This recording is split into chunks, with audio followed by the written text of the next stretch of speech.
Last summer, my friends and I spent a lot of time looking for fun things to do in our small hometown. Sometimes, this involved going into places we weren't necessarily allowed to go into. Usually this was just to cool old quarries that became hidden lakes, or old bridges that are supposedly haunted.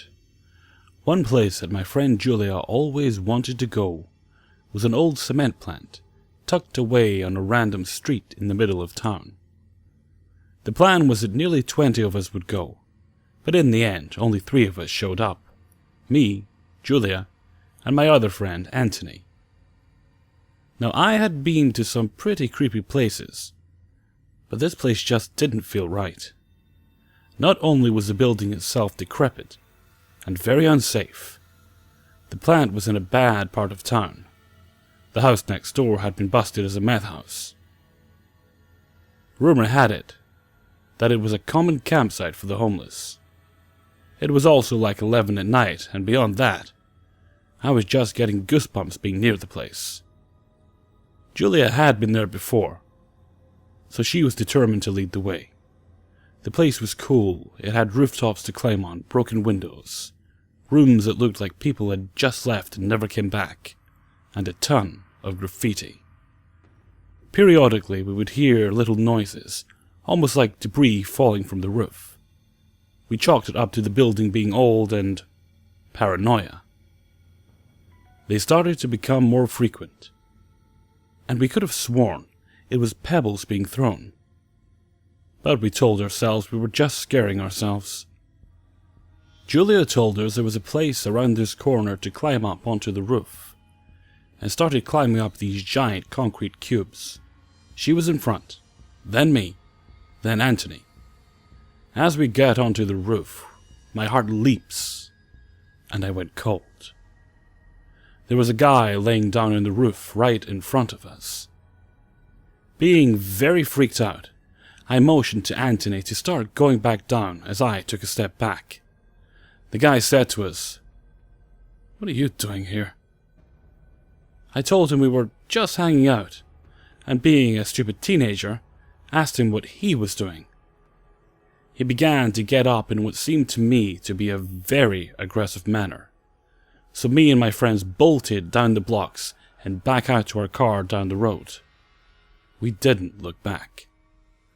We all agreed that was probably one of the most terrifying moments of our life. We didn't know if he was a drug addict, a homeless guy, or what.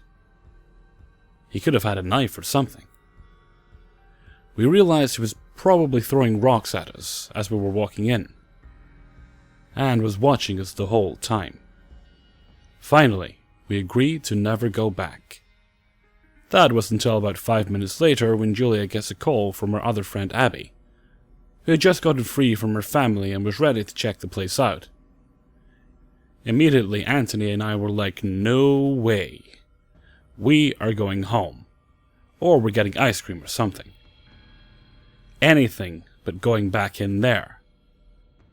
But Abby really wanted to check it out, and Julia would not relent. So we decided to go back against my better judgment. We just promised not to go near where the guy was. Anthony and I were very hesitant as we walked in. We tried to keep the girls from going too far, but they just kept plugging along. Eventually, we started to get near where the guy was, and we told them we were too far. But they didn't stop. They wanted to keep going.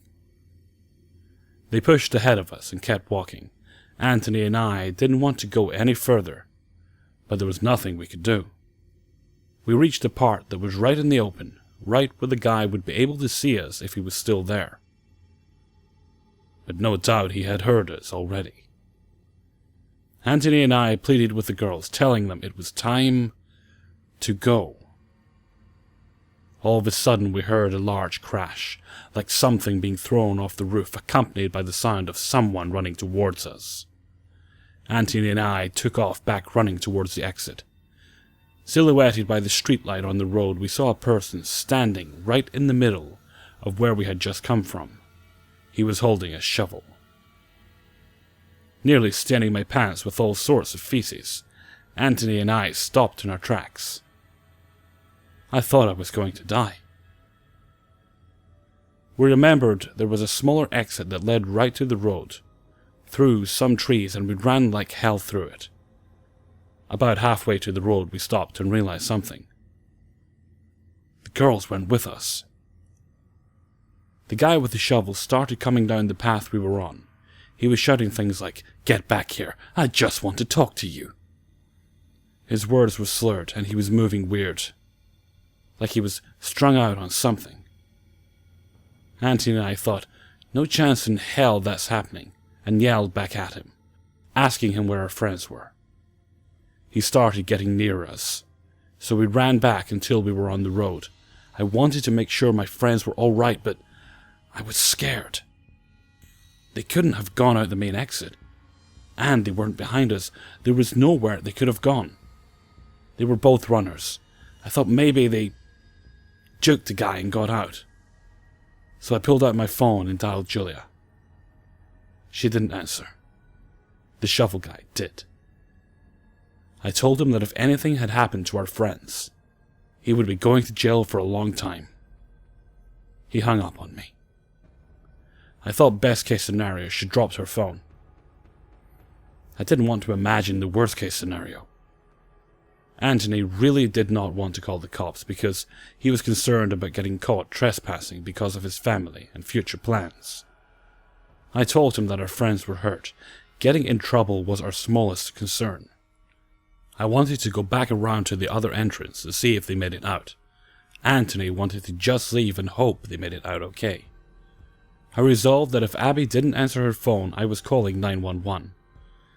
I called her phone and started shaking as it slowly went to her voicemail. Biting the bullet, I started pressing the numbers for 911. When I got a call back from her, I answered the phone, drilling them with questions, but all I got back was laughing. Her laughing. She told me it was all a prank. I was angry and relieved at the same time. But I don't think I laughed until I saw them again. The two guys were her brothers. I still can't believe I didn't recognize them. They planned the whole thing out and were trying to get my entire friend group. Even though it ended up being a prank, it was the most heart-racing experience of my life. I learned how I acted under pressure, and it ended up being kind of fun, like I was in a real horror movie. We ended up doing it again, bigger, and for all of our friends. It ended up being a bit traumatic, but that's a story for another day.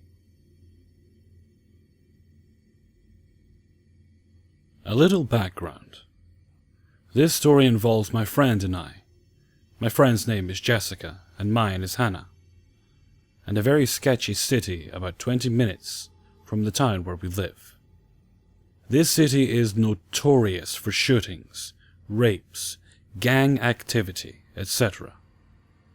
But it is the closest city with a Dunkin' Donuts. That is how my friend and I ended up in Sketchville, USA at 11:30 at night. Now I am fairly tall for a girl, 5'8", and about 140 pounds, and my friend is about 5'5" and 120 pounds, so we're not super tiny girls. But there's not a whole lot of muscle behind us either. This was about 3 years ago. We were 17 at the time. Also, somehow we managed to have 2 creepy things happen to us in one night, so this is a 2-part story. Alright, cue leaving Dunkin' Donuts at about midnight.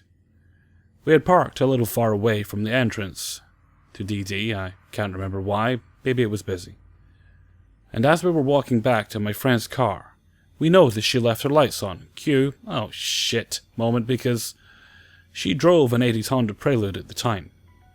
We knew the car was dead before we even got to it. So we started calling everyone we can think of. Her boyfriend, our parents, any friends who we knew who had cables. Even my ex-boyfriend, because we knew he would come and help if he could.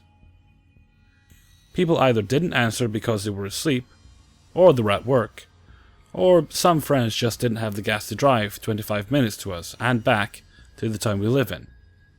So plan B. Wait for the least sketchy looking person in the parking lot and ask if they have cables.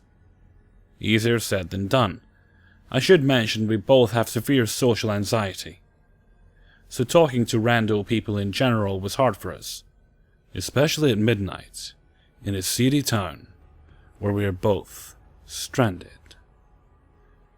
We turned the hazards on and waited to see if anyone would approach us to help.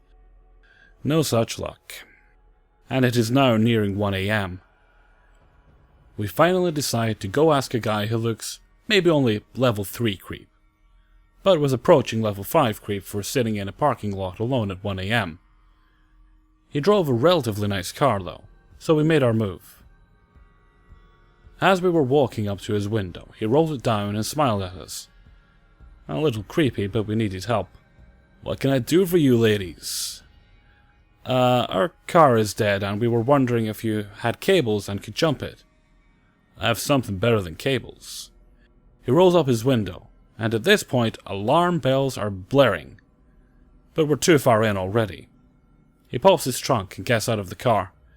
He was about 6 feet tall and probably 220 pounds, so he definitely had some weight on us. He pulls this thing out of the back of his car. I'm not very car savvy and at the time had no idea what it was, but later learned it was a trickle charger. It is essentially a small battery that you hook to your car battery and it charges it. So we walk back to our car, and he hooks this thing up to the car. "You gotta leave it on for a while. Wanna go get out of the cold and go sit in my car while it charges?" "No thank you, creepy guy." Of course we politely declined, and said we were fine because we had jackets. He then starts to ramble about how he is supposed to be meeting his bitch ex-wife to exchange their kid, but she's late, like always, stupid cow. And we're just standing there nodding and ahhing. Finally he says the battery should hold for a while, and detaches the trickle charger. "You girls want to exchange phone numbers? Just in case you die on your way home." "No, I think we're okay. We don't live far." Time to get away." We thank him, and he stands there and watches us the whole time we get in the car. Lock the doors, double check the doors are locked, and drive away. He waves at us smiling as we exit the parking lot.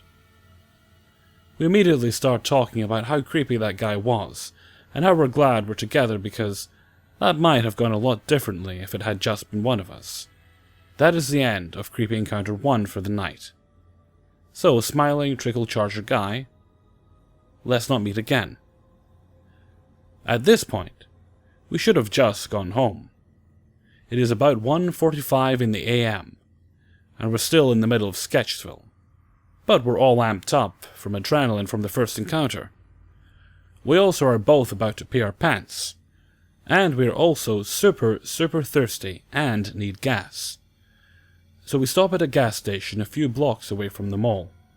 I forgot to mention, the DD was in the parking lot of a big mall in this city. And the further away from the mall you get, the sketchier the city gets. Again, another reason we should have headed back to our town.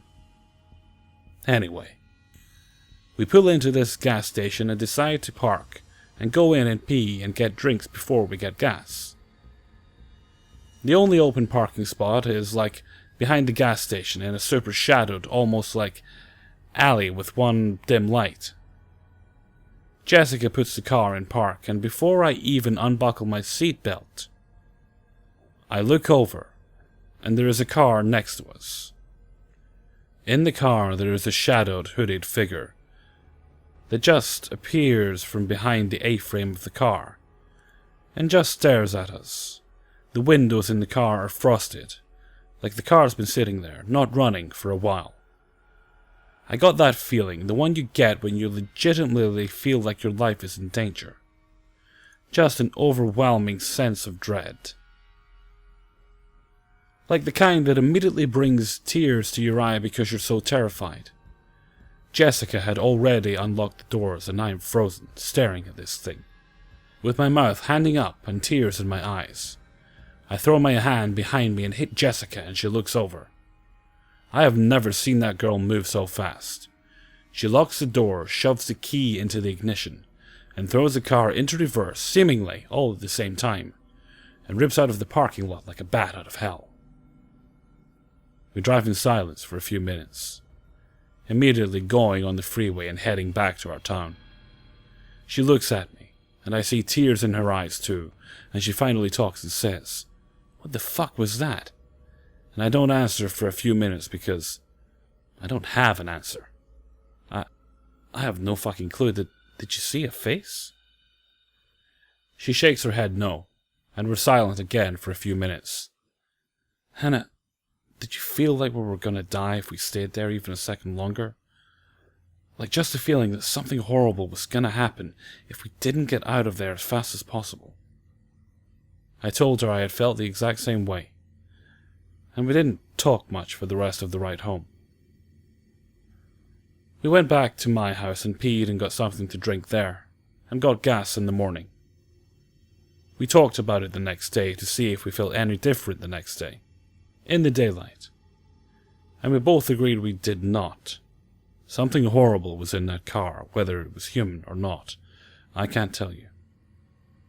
I've never felt such a sense of horror and fear as I did in that moment, before or after that, ever in my life. So horrifying hooded figure in the car. Let's not meet. Ever.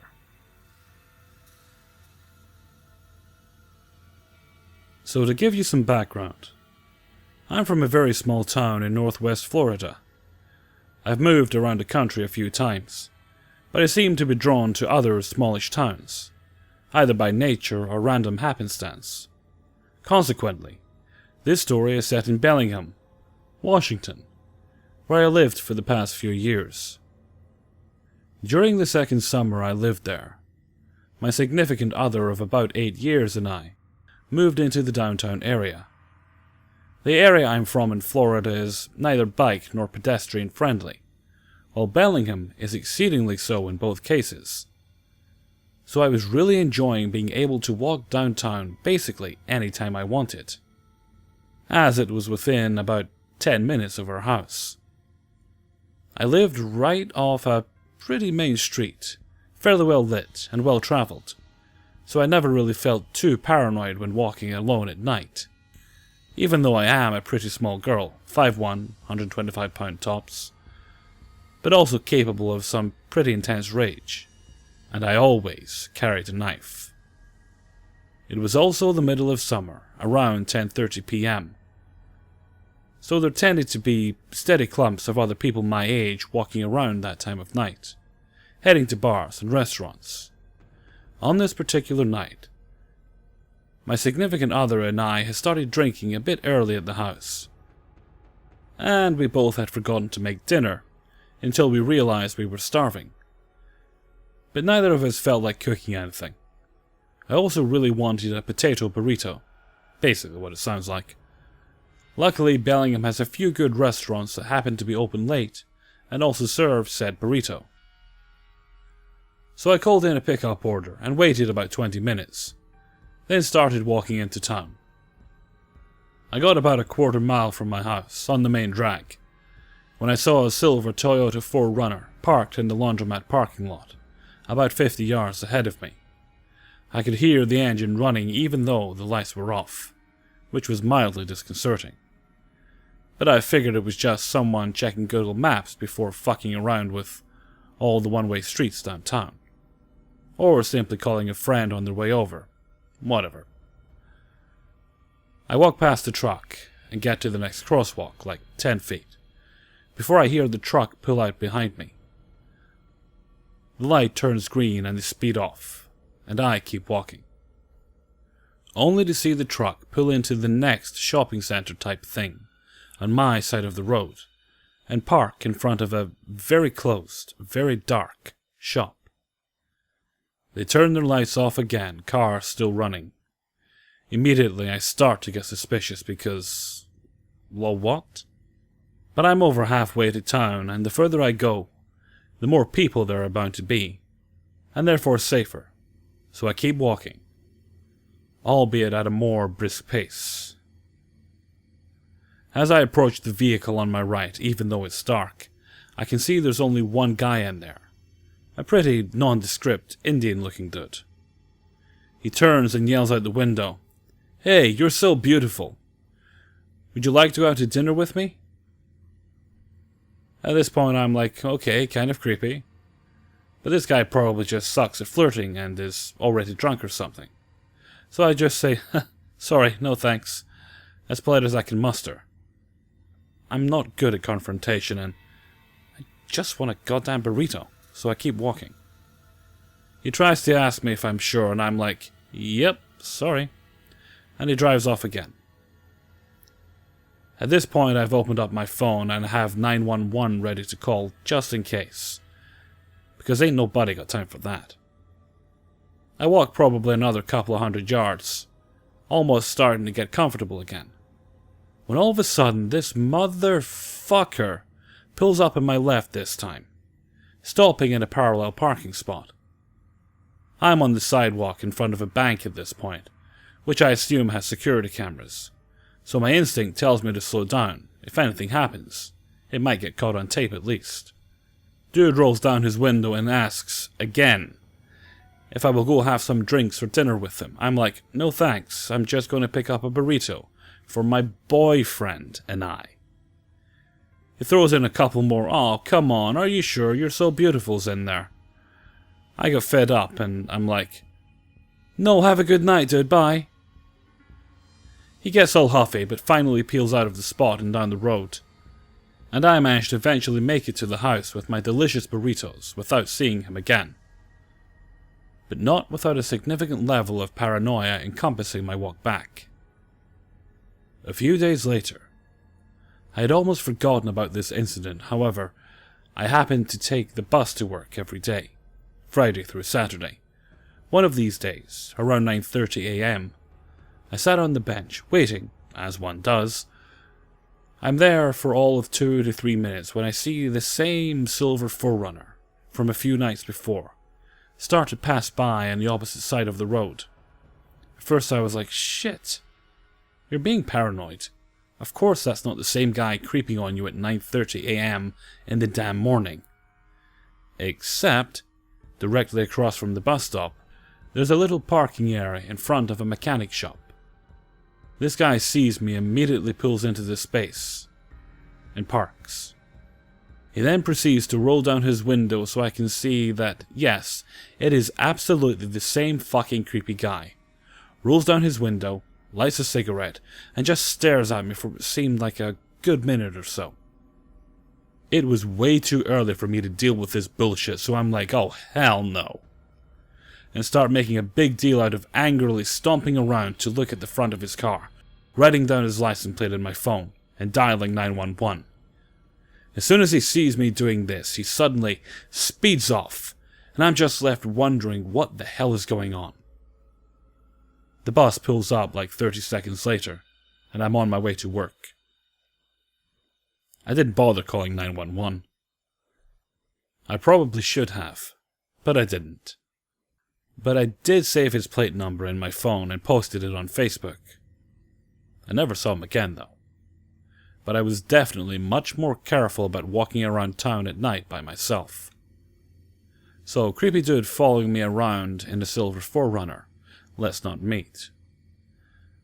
And I don't know what the deal was that summer, but I also had another unrelated incident in that same week, where a separate random dude tried to give me a ride in his Jeep, going so far as to pull over in a parking lot in front of me and reiterate his offer. This was in broad daylight, so not quite as nerve-wracking. But other creepy dude in a Jeep? Let's also not fucking meet. Hey guys, Hellfreezer here, and thank you very much for watching episode 26. That was a bit of a bargain this week, wasn't it, story-wise? 3 stories, but 5 encounters. I'd also like to say thank you to all my subscribers, and thank you and welcome to all my new subscribers. It's good to have you on board, and I hope to keep delivering excellent stories in the coming weeks. I am currently working on a subscriber special. I have a few stories already, and when I get a few more, I'll get to work on that. some good stuff coming in. So until next time, guys, thank you very much for listening. And take good care of yourselves.